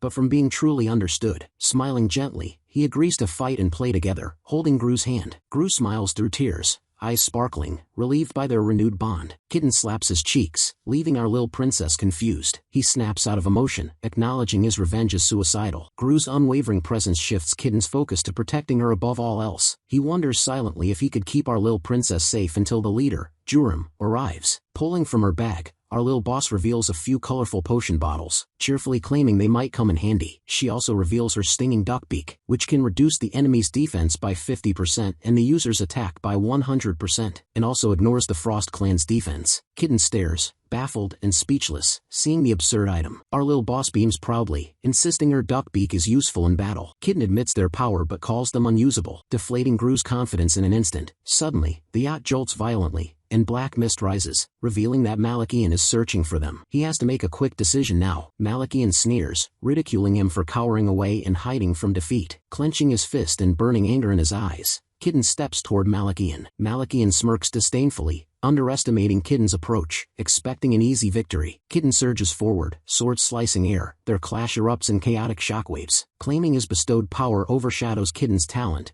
Malachian scoffs. Standing firm, unwavering as ever, Kitten activates Lion's Breath and purple blood flow. The fierce battle has now started. Kitten leaps, slicing through the air, using Malachian's sword as a vaulting platform. Malachian acknowledges Kitten's sharper movements, impressed by his rapidly improving instincts. Yet despite every effort, Malachian scoffs, believing himself invincible, fused with Viet's legacy and wielding the power of the great sword as if fate itself bows. But to his surprise, a brutal strike tears his chest, splashing his red stains all over. Meanwhile, Kim is busy with his interviews. He reveals that Kitten's innate combat sense and berserk skill amplify his status. Back on the battlefield, Malachian, still cloaked in arrogance, cannot believe he's actually suffering. It was all made possible thanks to our little boss, who is silently throwing snowballs to resist the debuff's pull from afar. Gru's snowball hits Malachian's forehead, carrying a defense-breaking skill, but fails to do any harm. Malachian sneers at Gru, dismissing her snowball as pathetic. He silently scoffs, calling her godlike power wasted, useless in the hands of someone so unworthy. Just as he lowers his guard in twisted excitement, Gru hurls a flurry of snowballs from the rooftop, each packed with biting, spectral chill. Fear creeps into Malachian's eyes, stunned by Gru's fierce and unexpected assault. Snowballs rain down, aiming to resist the debuff. Even if the probability is low, continuous spamming might make it work. Sweat of fear trickles down Malachian's face. He cannot take any more hits now. He was just trying to sneak away, but then Kitten appeared in his way, pointing his blade. Immediately after, Gru throws a final snowball at Malachian's head, just before the blood subjugation activates. At that moment, his defenses become meaningless, and the Lord assimilates his authority. With the fear of death gripping his soul, Malachian's clothes begin to tear away all of a sudden. Now completely defenseless, he becomes a husk. Unable to process the overwhelming suffering, he stands on the verge of defeat. Meanwhile, Kitten plunges to his chest. He smirks coldly, watching Malachian burn away in a final explosion. Shaking from fatigue, he staggers forward and rushes to check on sleeping Gru. She had collapsed from an unexpected loss of mana. Gently, Kitten cradles her like fragile treasure. Feeling a bit unconscious, he senses Jurum's presence and sees him standing nearby. Kitten grins sheepishly, expecting a scolding, but sits quietly, holding Gru. The sea breeze whispers as Kitten's peaceful smile emerges, finally resting with our little princess. Suddenly, the system prompt notifies that Kitten has unlocked a danger far beyond his level. Jurum sighs, watching the sleeping duo in silence. Kitten has now entered third place in the rankings. Meanwhile, the internet is booming with curiosity over Kitten's sudden rise in the rankings. Some are praising his breakthrough, calling it legendary. Others, however, are suspicious, speculating he must have taken some kind of help. Elsewhere, Gru and Kitten are kneeling with hands raised, wearing obedient expressions as they apologize. Jurum's stern gaze makes our little boss shiver. He assigns Kitten to the PR department. Kitten pales instantly, dreading the nightmare of endless paperwork. In desperation, he pleads with puppy eyes, mimicking Gru's signature tactic. Even our little princess gasps at his bold imitation. Crossing his arms, Jurum chuckles coldly and challenges Kitten to prove his cuteness to avoid punishment. Kitten wails dramatically, claiming he'd prefer physical punishment instead. Ever caring, our little boss steps forward and offers to be punished in his place. Raising a hand, Kitten gently stops her, shaking his head. Jurum warns him to mind his language and tone in front of a child. As a result, he bans Gru from watching TV for a week. Face drooping, our little princess shakes her head in pitiful protest, eyes watery. Pausing for a moment, Jurum reconsiders his thoughts on Kitten. He's just about to offer something, but suddenly, Kitten collapses from exhaustion and lingering poison. Gru panics immediately, fearing the PR assignment is now hers. Jurum quickly corrects her, explaining Kitten fainted purely from fatigue. Moments later, an ambulance arrives, and medics rush Kitten onto a stretcher. Gru watches, wide-eyed and silent, sitting on Jean's lap. Meanwhile, Jurum recalls a call from the orphanage director about Gru's brief past. She's been given up for adoption before, The director revealed that Gru's adoptive mother abandoned her after becoming pregnant. She was returned to the orphanage just 3 months after being adopted. Jerome hadn't been told this earlier, fearing he might think there was something wrong with Gru herself. He realizes this explains why Gru hinted for him to return to the orphanage. The director advised Jerome to be patient if Gru still isn't comfortable with him. After all, our little princess just needs some reassurance. Jerome reassures the director that he will take good care of Gru and not to worry. Sadness trembles across his face as he pats Gru's head. She smiles adorably, her eyes like crescent moons. Jerome and Gru visit Kitten at the hospital. He sits up with a bright grin, waving cheerfully as they enter. Chuckling weakly, Kitten jokes that he no longer has the strength to cause trouble, then pulls Gru into a gentle hug. Gru's eyes catch an iPad nearby, playing a video of Kitten in a school uniform. It piques her curiosity. Jerome leans down and explains it's the Youth International Academy, a magical training school for elites. Curious, he asks if anyone has visited Kitten yet. Kitten smiles and replies that his teammates plan to come once he's discharged. Gru tilts her head and asks about his classes on the tablet. Grinning mischievously, Kitten teases her, making her pose cutely for his classmates through a video call. Laughter echoes as the classmates gush over Gru's cuteness, asking if she's Kitten's little sister. And so, Jerome swiftly lifts Gru off the bed, scolding Kitten lightly and insisting it's time to focus on class. With a playful smirk, Kitten clarifies that Gru is actually Jerome's daughter, not his sister. Gasps erupt from the class, wide eyes and shocked faces flooding the screen. Gru beams with joy, cheeks glowing under the attention. But then, she pauses, uncertain, nervous, as Jerome might dislike her calling him father. Out of nowhere, Kitten jumps from the bed and hurriedly requests Viet's void, admitting he accidentally broke Viet's desire. Jerome, feeling tense but composed, agrees, but he also reveals that the item is currently with the Administration Bureau, and warns Kitten to stay quiet since Gru's involvement in the Malakian incident is strictly top secret. Leaning in, he questions Kitten about what happened to Malakian's body. Scratching his head, Kitten wonders aloud if Malakian was born looking strange, since no S-rank monster should have been in a low-tier dungeon. Jerome narrows his eyes, suspecting someone from inside the bureau allowed such a threat to enter. Grinding his teeth, he mutters that there might be one particular place involved in all of this. Gru swiftly tilts her head in curiosity, eyes sparkling. Kitten urges Jerome to reveal more. Just then, the door creaks open, and the blonde guy, Kim, enters. He calmly states he's there to see our boy Jaiden. As he steps inside, our little boss instantly recognizes him as the candy-giving uncle and bows politely. Jerome and Kitten exchange sharp glances, suspicious that the two already know each other. Kim hesitantly explains that they met briefly at the Awaken Registration Center. Trying to ease their tension, he formally introduces himself and flashes his ID. He's the leader of the Special Investigation Unit at the Awaken Management Bureau. Their suspicion eases slightly as they recognize the ID. Jerome then asks why he's here. Fumbling slightly, Kim admits he's come to conduct an official interrogation related to the Malakian case. Shifting into a more professional tone, he turns and asks if he knows anything about something called Gnosis. Silence falls, and everyone in the room stares blankly. Kitten's expression shifts. He's now visibly triggered, since Gnosis is a rudimentary term every hunter should know. Smiling faintly, Kim slips his phone into his pocket, but the device suddenly slips from his grasp. The guild master reacts instantly, catching it mid-air with sharp reflexes. He earns an awkward nod of gratitude from Kim. Kim's composure falters for a second, embarrassed by the clumsy moment, especially since he's widely known as a legendary figure in the hunter world. Once, Kim had caused a massive stir across the realm. He skyrocketed to rank 2 immediately after defecting to Korea. Before that, he was part of the National Intelligence Agency, and his mysterious background sparked waves of controversy during the defection. In the hunter system, rankings are based on points, mostly earned by slaying monsters inside dungeons. Though skill usage also grants points, it's so minimal that dungeon hunts remain the main focus. However, there exists one more method, wild yet effective. A hunter can also gain rank points by defeating another hunter and forcing a logout, inheriting their accumulated power. After the Great Cataclysm, Korea rose to become one of the strongest hunter nations. MVPs from other countries now struggle just to keep up with Korean elites. Even now, Kim's sudden leap to rank 2 remains a point of controversy. Was he truly active inside dungeons, or did he accumulate rank points through other, questionable means outside the system? Whispers of unethical tactics have surrounded him for years. Yet since his defection, Kim hasn't been seen participating in any external activities. As a result, his rank points have dropped steadily over time. Deep in thought, our boy Kitten reflects on all this, suspicion brewing. Suddenly, Kim breaks the silence with a sharp tone. He suspects that Gnosis may have contaminated Malakian, and presses Kitten to share every detail he noticed inside the dungeon. Our guy Kitten answers hesitantly, clearly uneasy under Kim's interrogation. Noticing his discomfort, Jerome suddenly cuts in with his sharp and icy tone. He demands Kim to state his true intentions,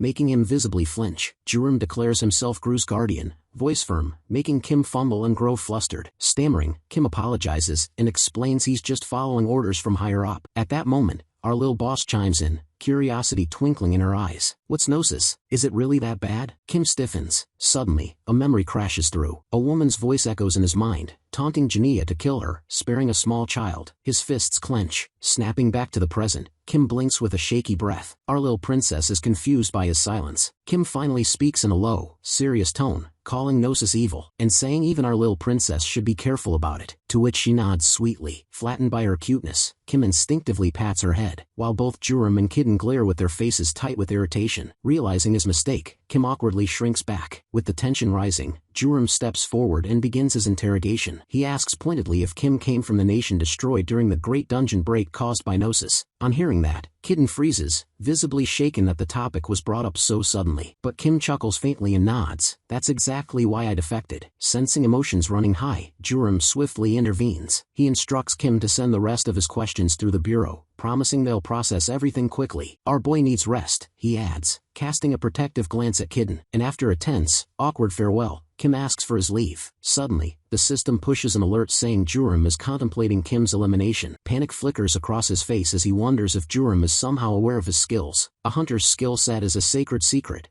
nearly impossible to unveil without consent. Though Kim revealed fragments when defecting to Korea, the core of his abilities is not known to Jurum, or at least, it should be. Doubt creeps in, clawing at logic. Kim awkwardly excuses himself, his thoughts tangled in spirals of unease. As he exits, two system messages appear in rapid succession. One reveals Gru's emotional reluctance to see him leave. The other confirms a far more sinister detail. A fragment of the monarch is observing him with active interest. Gru's existence is now layered in riddles, her information blurred by deliberate obscurity. Kim's skill, Whisper of Barrett, is a triple S-rank ability, which opens the target's status window while translating stray thoughts and emotions into system prompts. He recalls the day he first met Gru at the Awakener Registration Center. The entire area had been cloaked in a large-scale mana suppression field. It wasn't standard security. It felt like a blackout tailored to hide something. He now suspects it was done solely to obscure Gru's awakening, and that much suppression couldn't come from ordinary means. If a child like Gru required that level of masking, it was far beyond normal. Kim's breath shortens. If Jurum's guild ever turned hostile, it would spell disaster. Judging from their cautious yet dominant demeanor, friendliness was no longer guaranteed. He begins to question Gru's true rank. Typically, young awakeners begin with negligible power, scraping into the D rank. But Gru is different. She bears the mark of the monarch fragment. If her secret leaks, the world won't just come looking, they'll come hunting. Dangerous individuals would surface, drawn to her like vultures to gold. Yet Kim feels a rising need to shield her. Beneath all the mysteries, she's still just a small, innocent child. Clenching his fists, he silently resolves. Gru must never be dragged into the dark path of Gnosis, especially not when it's the most gifted ones Gnosis seems to choose. Meanwhile, our little princess strolls nervously beside Jurum. Her small hand is clutched tightly in his as they approach the kindergarten gates. Her heartbeat skips uncertainly. This place isn't where she wants to be. Whispered voices and sidelong glances from nearby parents weigh heavily on her, causing her grip to tremble slightly. Remembering their late-night talk, Gru had said that she doesn't want to go to kindergarten. She wants to be a hunter. She complained about how her classmates always exclude her from playing the princess, her voice holding quiet frustration. Jurum listens, tense and visibly unsettled, as if struggling with a mission far more complicated than dungeon raids. She adds that during craft time, she made a super awesome Saurus battleship, but it got broken. Jurum stiffens, his jaw tightening, and asks if she reported it to her teacher. Gru pouts, explaining that classmate Harry broke it but apologized right away. Though she is still upset, she wants to be Harry's friend anyway, since Harry is pretty, well-liked, and always picked up by her dad. Jurum is mildly shaken to hear someone might outshine our little princess. He gently reassures her that her dresses are just as lovely, but Gru lowers her head, not fully convinced. An awkward silence drapes between them, neither knowing how to comfort the other. Gru feels lighter after opening up, but a quiet fear bubbles inside. Does Jurum think she's a burden? Jurum, already running on drained magic and long nights. Understanding, as always, our Gru senses his exhaustion and quietly retreats to bed without a fuss. But Jurum remains seated at his desk, shoulders hunched under invisible weight. The next morning, as golden light spills across the room, Gru wakes early like always. She pads softly through the house, but Jurum's room is empty. A knot tightens in her chest. Maybe he left because she was too much trouble. Panic builds, tears brimming as she searches desperately from room to room. Her tiny sobs echo faintly through the quiet home, droplets of sadness trailing in her wake. Then she finds him slumped asleep at his desk. His form is draped over a sea of papers. Gru tiptoes closer, noticing the handwritten articles. They are guides on parenting, child psychology, and emotional care. In that moment, something inside her warms. Juram had stayed up for her. Suddenly, Juram stirs awake with a smile, and Gru gently pats his shoulder, telling him to sleep a little longer. Juram chuckles wearily, scoops her into his arms, and promises to personally escort her to school today. The next day, she is all dressed in a charming outfit picked out by big sis Nauma. At the kindergarten gates, the teacher steps forward with a welcoming smile. Juram introduces himself as Gru's guardian, his voice proud and protective. Gasps ripple through the crowd. That's Gru's dad? Camera flashes flicker as parents catch glimpses of the powerful guildmaster, the dad of our little princess. He leans close to Gru, whispering that today, he's putting her above all else, even his work. Gru beams, cheeks flushed with happiness, her little heart glowing. Juram also reminds her she's the most beautiful princess of all, more radiant than any Harry. He encourages her not to shrink away from trouble, promising he'll handle whatever she stirs up. With a joyful giggle, Gru throws her arms around him, hugging him tightly. As Juram watches her step into the kindergarten, there's peace in both their hearts. Inside the Hunat Guild headquarters, the room feels painfully heavy. Gusung, a nervous hunter, trembles at the podium, barely surviving his presentation. Each slide drains more life from the air as staff members exchange silent, desperate glances. Everyone is simply trying to survive the ordeal. Meanwhile, Juram lounges back, but his eyes keep flickering toward his watch. It's already past school dismissal time, but Gru hasn't called. Her words replay in his head. She'll be coming home with an auntie, and he should focus on work. But the silence from her end is unsettling. Juram's grip tightens around his watch strap as the presentation drags on. He nods vaguely at Gusung, though he hears none of the words. Suddenly, his phone buzzes. Gru is calling. He immediately calls a break and leaves the room without hesitation. While exiting, he tells the others to comfort Gusung and avoid dragging out the night. The word comfort causes an awkward pause, as staff exchange confused, mildly horrified glances. Gusung, mid-sentence, now stands like a deer surrounded by bored, silently judging predators. On the call, Gru proudly praises her new phone with a smirk. She casually reveals that she played with Harry after daycare. Juram blinks, a bit surprised,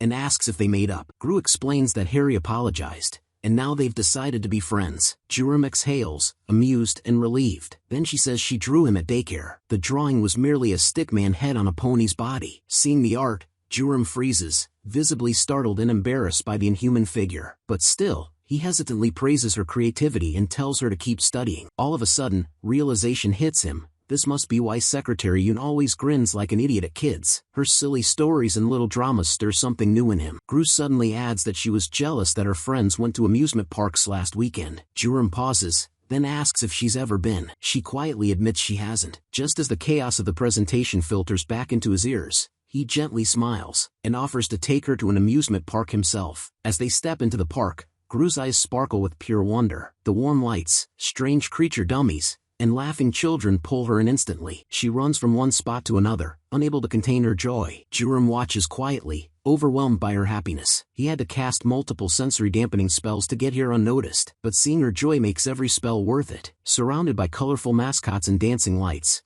Gru dashes around like a wind-up toy. Juram gestures toward a snack stall, asking if she wants something to eat. Gru proudly shakes her head, saying she's stuffed. Juram pulls out a map of the park and kneels down beside her, asking where her next destiny lies. Gru points to the magical maze, her eyes shining, saying she saw it in a blog and wanted to try it. The maze is actually a treasure hunt event, designed for kids whose parents need a break. Knowing the guildmaster's struggle, Gru mischievously suggests it to give him some rest. As they reach the entrance, a cheerful staff member calls out to the kids. She refers to every child as Saurus while giving instructions. Gru listens eagerly as the woman explains the rules. Find 5 stars to claim a treasure, with extra points for secret treasures hidden in the maze. Juram winces, trying to hide his cringe every time the lady says Saurus. Looking at the crowd, Gru suddenly feels the pressure of the competition, but clenching her tiny fist, she is confident that an S rank doesn't lose this easily. As they move to the gate, the staff announces it's for ages 5 to 10 only. Gru, only 4, deflates instantly, her hopeful eyes filling with disappointment. But Juram smoothly steps in and says she'll be 5 very shortly, making the staff let her in. Gru almost explodes with joy. Just then,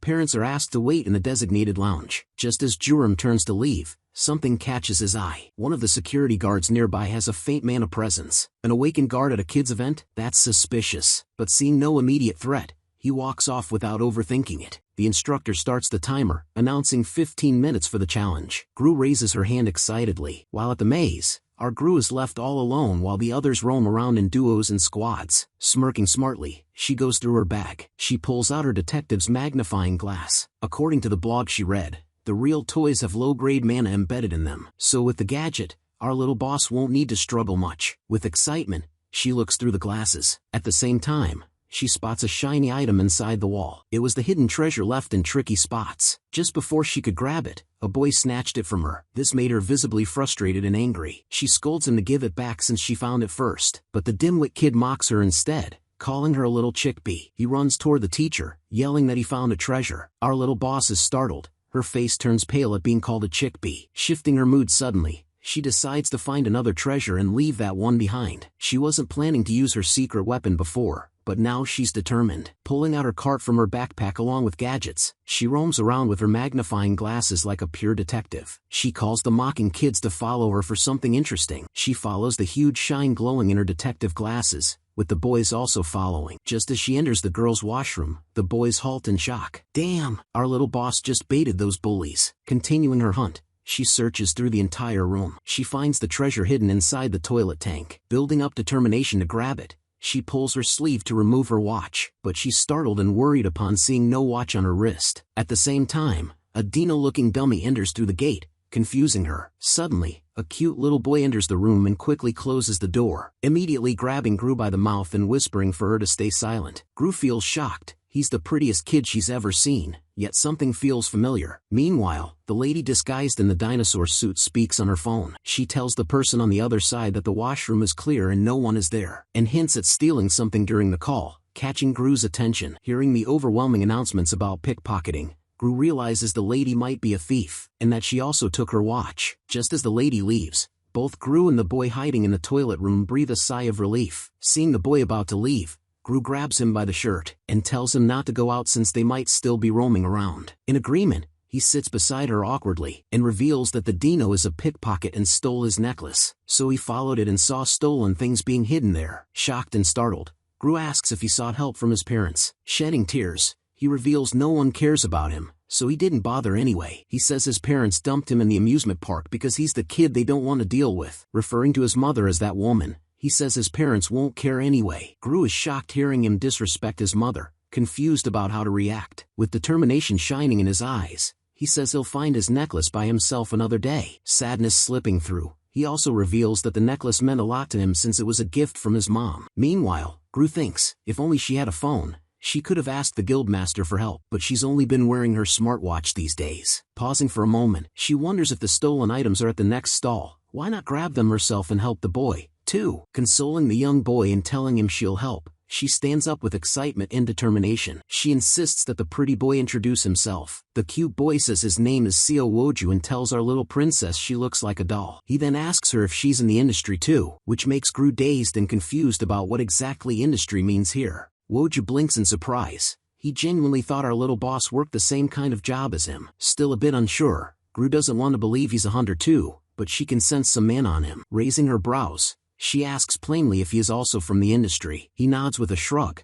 confused that she didn't know such a basic thing, making Gru feel a pang of embarrassment. Maybe it's because she hasn't been in the industry that long. Not wanting to look bad, she decides to show off her S-rank flex. With a confident grin, she pulls out her propeller-type gadget. Woju flinches, unsure what to expect. Our little boss holds it up proudly. It's a clamp tool she designed to pull out anything hidden deep in the tank. Woju side-eyes the gadget, unimpressed and unsure if such a toy-like gadget could make any dent. Gru grins with a dangerous sparkle in her eyes. Just wait and watch. She twists the clamp's ignition switch. The propeller kicks in with a soft buzz. The gadget lifts off her palm and hovers in the air, spinning like a spy drone. Seeing such wonders, Woju's jaw drops. They both look up as it flies higher. But then, out of nowhere, a hand reaches into the air and gets caught in the spinning propeller. A woman slinks into view, her eyes locking onto them like a predator spotting prey. Gru and Woju freeze, and their stomachs drop. It's the same woman from the dinosaur costume. The woman claws downward, reaching through the air, trying to yank them out. Gru's mind spins. She can't panic now. Digging through her backpack with lightning speed,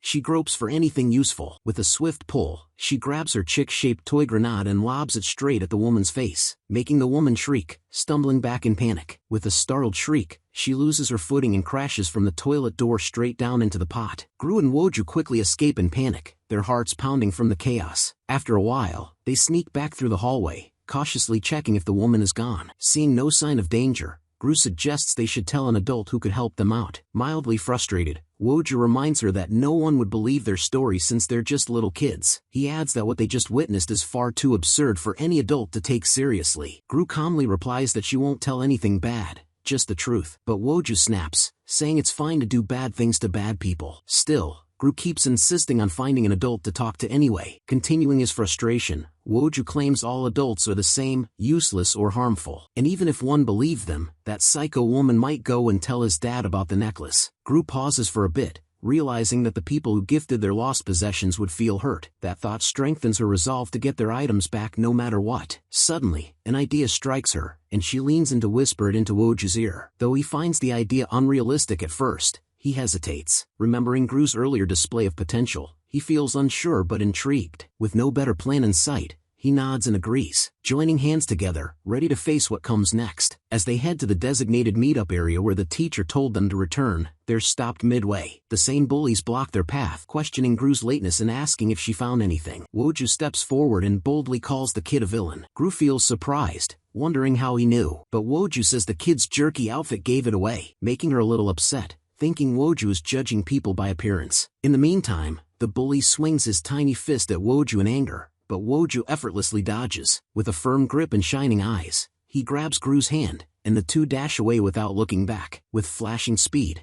they rush toward the teacher, breathless from the narrow escape. But just as they reach her, the teacher claps and orders the children to line up. Gru's heart sinks when she sees the same psycho woman, Princessoress, standing calmly beside the teacher. Her hopes for help fade instantly, realizing they've just run into the jaws of danger again. Desperately scanning around, Gru spots a gentle-looking grandma walking nearby and thinks she might help. But just as Gru takes a step toward the grandma, the teacher intercepts her. With a curious smile, the teacher asks who Gru is holding hands with. While the teacher appears cheerful and kind, Princessoress watches them with a cold, unsettling stare. Breaking the tense silence, Woju casually replies that they were busy in the bathroom searching for a very incredible treasure. The teacher blinks in surprise, trying to process the odd response, when suddenly, another boy cuts in excitedly. Pointing at Woju, he shouts that he recognizes him from the drama The King and the Shooting Star. A ripple of shock moves through the group as the realization hits. Woju isn't just a cute boy, he's a full-blown superstar. One by one, kids crowd around, asking for autographs and shouting his name. Gru stands frozen, stunned to realize that Woju is actually an actor and not a hunter like she had assumed. Meanwhile, far from the chaos, Jurim is casually scrolling on his phone. He's trying to register on a parenting community app, but every username he tries is already taken. His own name, his nicknames, even the names of all his close colleagues, all snapped up. Feeling mildly defeated, he sighs and stares at the screen, wondering what else he can try. That's when the name Nauma pops into his mind. But just thinking about using her name makes him cringe. Stealing a woman's name for a man's profile feels off. Before he can second-guess himself more, a message from his team grabs his attention. It reads, "Chairman wants to have a meal with you sometime. He also hopes his adopted granddaughter can join." Jurim freezes upon reading granddaughter. Without wasting a breath, he opens his contact list and blocks the chairman's number cold. Letting out a relieved sigh, he pockets the phone and leans back quietly. But something shifts in the air. He senses magic twice. One signature feels familiar, likely Gru, but the second one feels like a mystery. He feels no immediate danger, but with his sensory blocking patch, he can't pinpoint anything clearly. Just then, a man fiercely speaking into his phone draws his attention. Though he can't hear the full conversation, the man's tone and expression raise Jurim's suspicions. Noticing a crumpled paper underfoot,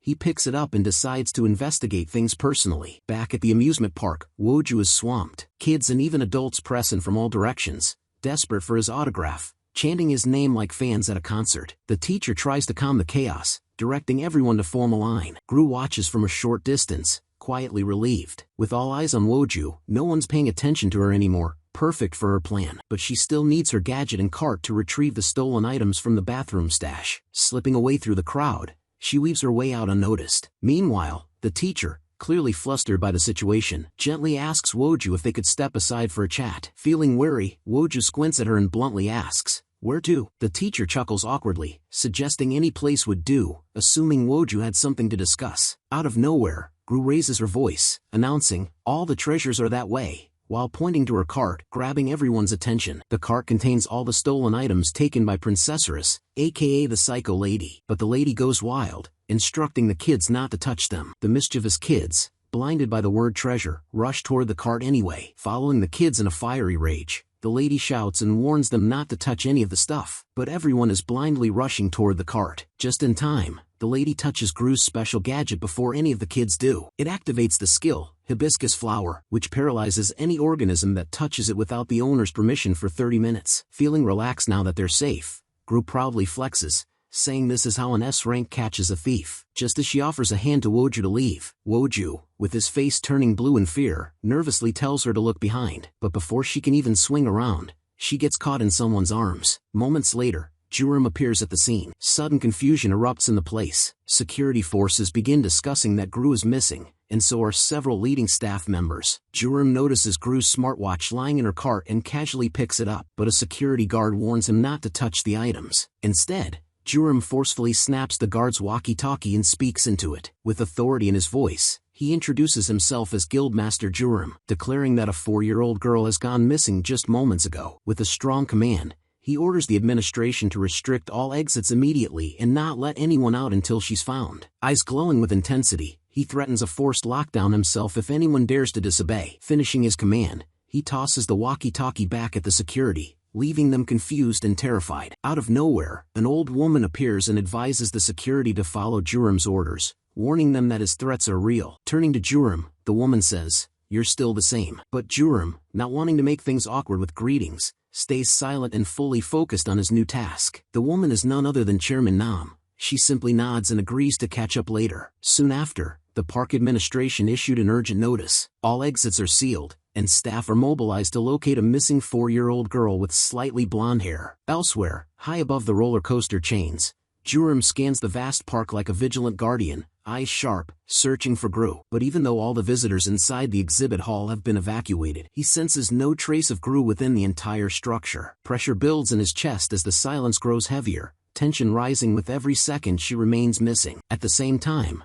Gru is shown trembling in fear, trapped in a closed, mysterious space. Jurim lurks through the corners of the park, searching every possible location with sharpened focus. After a thorough investigation, he is certain that a teleportation skill was involved in Gru's disappearance. Judging by the residual mana signature, he narrows the teleportation range to within the amusement park's boundaries. He pauses for a moment, steadying himself, and begins analyzing every possible scenario, his instincts kicking into overdrive. Activating his supernatural abilities, he filters through the chaotic layers of sound across the bustling park. From clattering rides to excited chatter, his senses flood with fragmented echoes, children's laughter, distant vendor calls, and the clanking of metal. Amidst the overwhelming noise, a faint tremor in the air cuts through, something barely there, almost like a whisper. One sound latches onto his perception, a soft, trembling voice buried deep beneath the chaos. His breath tightens as he catches it clearly this time. Gru's quiet, strained cry calling out the title only she uses for him. That one word,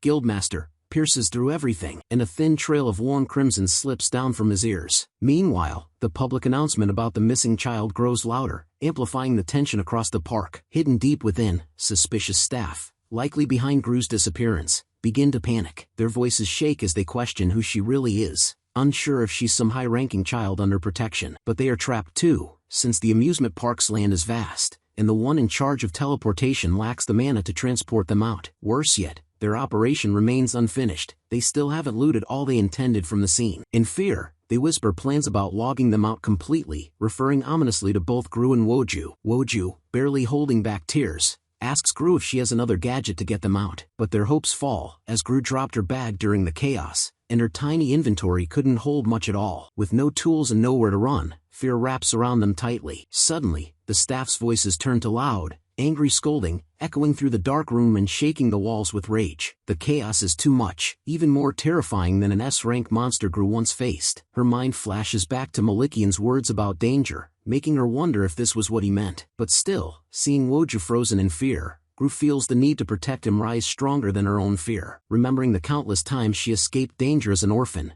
she steadies herself. She grips Woju's hands with confidence, quietly urging him to trust her, determined to shield him. At that moment, like a quake shaking the very floor, something huge erupts outside. Walls rumble, locks snap, and within the shadows, fists slice through the darkness. As expected, Jurim bursts through the door like a storm, eyes burning with focus. Inside, he finds Gru, eyes wet, curled in fear, and locked in a tiny chamber. Relief swells in her chest as she dashes toward him. That red syrup is still trickling from his ears, but it's worth it just to see her safe. The ear pain is so heavy that he has no ambition to use it ever again. Holding her close, the two finally share a warm, shaking embrace, overwhelmed, exhausted, but safe at last. Not long after the rescue, Jurim and the kids are seated comfortably on a sleek lounge sofa inside one of the amusement park's administrative towers. The tension has faded, replaced with murmurs of awe from the staff who can't believe such prominent figures are sitting there so casually. Gru, finally at ease, reflects on the hidden warmth behind her caretaker's gruff nature. The earlier quest, she now realizes, had always been designed to watch over her, and there's a new kind of comfort blooming inside her, knowing that the adults around her are always keeping an eye out for her well-being. Returning to her usual mischievousness, a casual grin appears on her face. Woju, out of curiosity, leans over and asks if the hunter, Jurim, is her guardian. Gru nods with pride,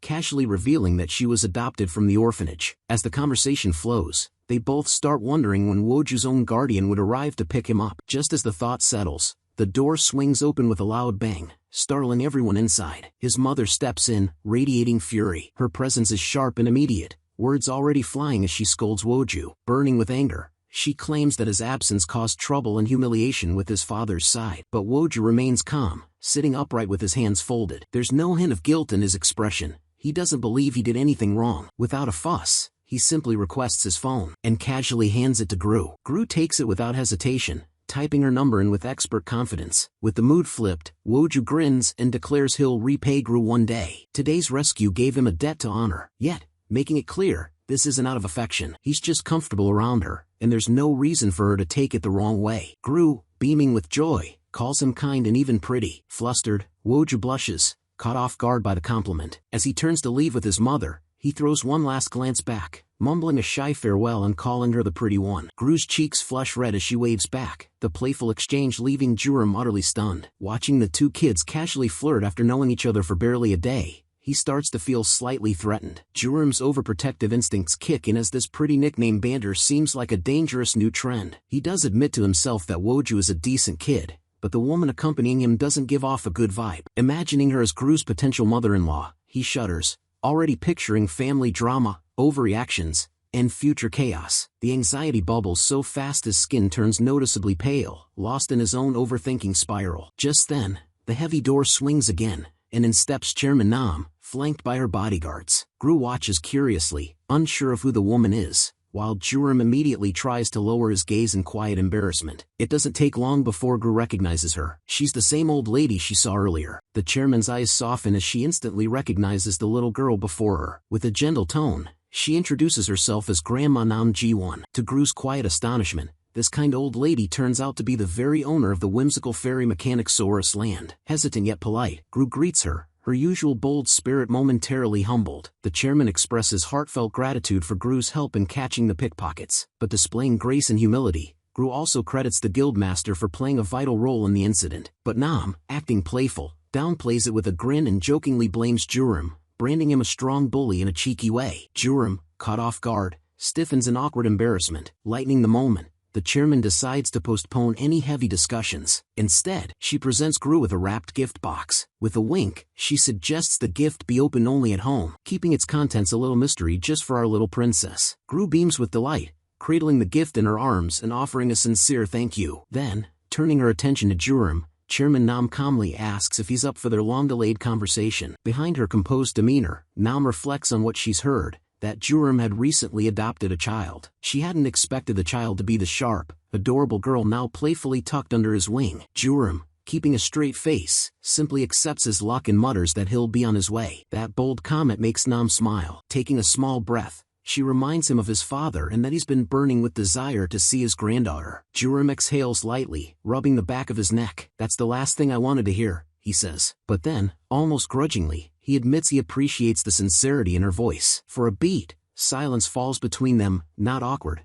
but heavy with memory. Nam's eyes lower slightly, recalling how she once told Jurim his face was cursed for a life full of disrespect. He had fired back that at least her face looked expensive, and turns out, life agreed. With a tired, Wistful sigh, Nam stares past the walls of the park and remembers the beginning. Jurum's mother had logged out long after his birth, and in those lonely months, Nam did everything a parent could, if only to keep the world from calling him a child without family. Snapping back to the present, she looks at him with the faintest softness and asks how his family is. Before he can dodge, she gently insists on the value of family, not to throw away the few roots he still has. Now that you're a father, she adds carefully, maybe it's time to reunite with yours. Jurum doesn't argue, only lowers his gaze and asks to leave. Sangru needs rest, and if he talks too much longer, he might say something he'd regret in front of her. Nam's heart sinks slightly, caught off guard when he refers to her as chairman instead of aunt like he used to. Still, she says nothing, just kneels to give Gru's nose a playful poke and smiles as if nothing hurts. Gru, ever respectful, bows and says brightly that she'll do her best to help next time too. And with that, they part ways, walking away under separate skies. As the wind brushes her cheek, Nam watches them go, her expression stiffening in thought. How strange, she muses,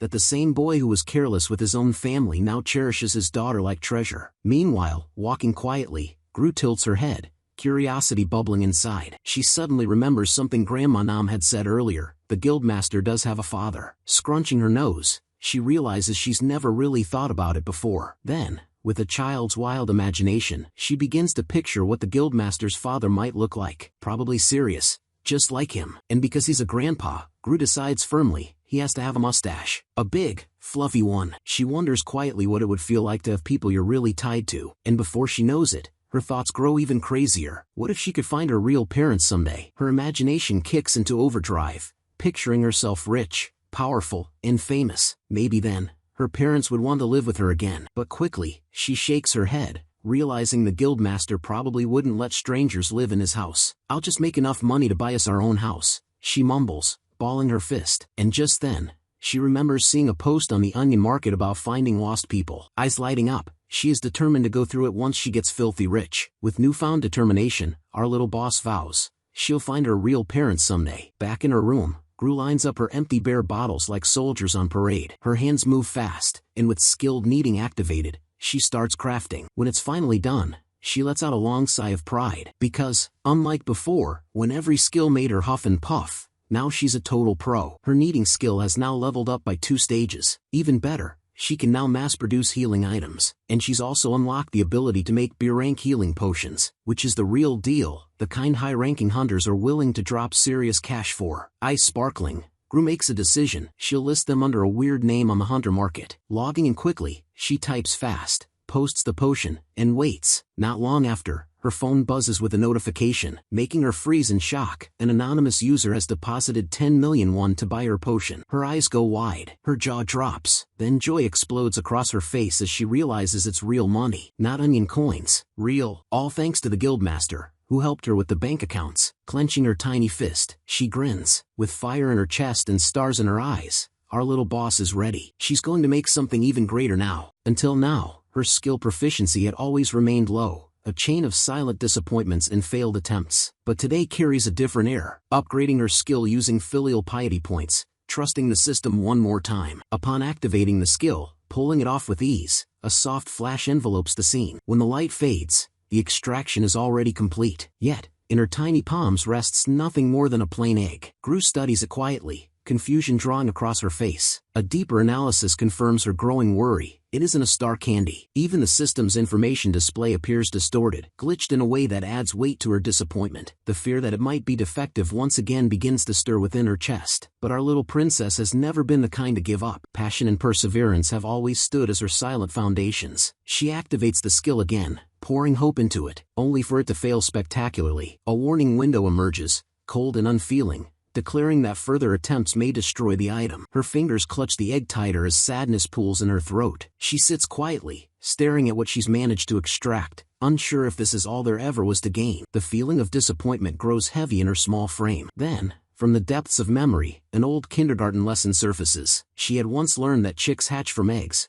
growing strong if kept warm by a mother's care. Drawing on that thought, she cups the egg between her palms, transferring her warmth with childlike hope. Her movements are slow, careful as she embraces it with genuine affection, making a silent promise to care for it, no matter what might come out. Though the item information remains unreadable, its shape fuels her imagination. In her heart, she begins to expect a tiny chick, one as precious and round as herself. The two of them would roll around, play games, and be adorable companions. That single thought brings her comfort. At that moment, a new gift appears before her, a package from Grandma Namhi, shimmering with anticipation. Her fingers tremble slightly as she opens it. Inside lies a plush, glowing crystal with bluish-purple hues, a magic stone. Alongside it, a note sits folded, written in Grandma Nam Ji-won's careful hand. The note recalls the chaos of the Great Cataclysm 10 years ago, explaining that the stone had been recovered from the first S-rank monster. It mentions the possibility of selling it at the upcoming auction for a decent price, and playfully suggests dropping by for some fun, perhaps even bringing Juram along. The mention of an auction causes her thoughts to swirl. She vaguely remembers receiving a system message about item registration earlier. Curiosity blooms. She begins imagining the payout, picturing herself lounging atop mounds of sparkling cash. 20 million won sounds just about right. With that much, maybe even her long-held dream of finding Mom and Dad could become real. Letting go of the fantasy for now, she decides to contact the auction house first. Light steps carry her down the wooden floor to the living room. There, Juram lounges casually with a tablet in hand. She pauses, unsure of how to ask him for company without revealing the contents of the gift. Grandma had emphasized keeping it secret. Still uncertain, she plants herself on the sofa beside him. Noticing her immediately, he lifts her effortlessly with amused eyes. His touch is playful, teasing her with familiar gestures, treating her cheeks like squishy toys. Her response is innocent yet cautious, the egg remaining safe within her arms. The atmosphere between them remains light until he leans in a little too close. She stiffens, and he immediately pulls back, registering her sudden distress. Her hands remain clutched tightly around the egg. Her breath shortens, heart racing, as protective instincts surge. Concern crosses his face as he asks what it is. Judging by the way she holds it, he briefly suspects she took it from the kitchen. Her reaction is bashful, hinting at something far more personal. She regards the egg not as an object, but as something cherished. Watching her expression shift, he starts feeling conflicted. Part of him wants to explain that eggs don't become babies. Another part recalls the parenting guide's warning against limiting imagination. He settles into silence, choosing not to interfere. Out of mild curiosity, he gently touches the egg. The moment his fingers make contact, a cold jolt pierces through him. It's subtle, but unmistakable. Something about this egg is not ordinary. Not at all.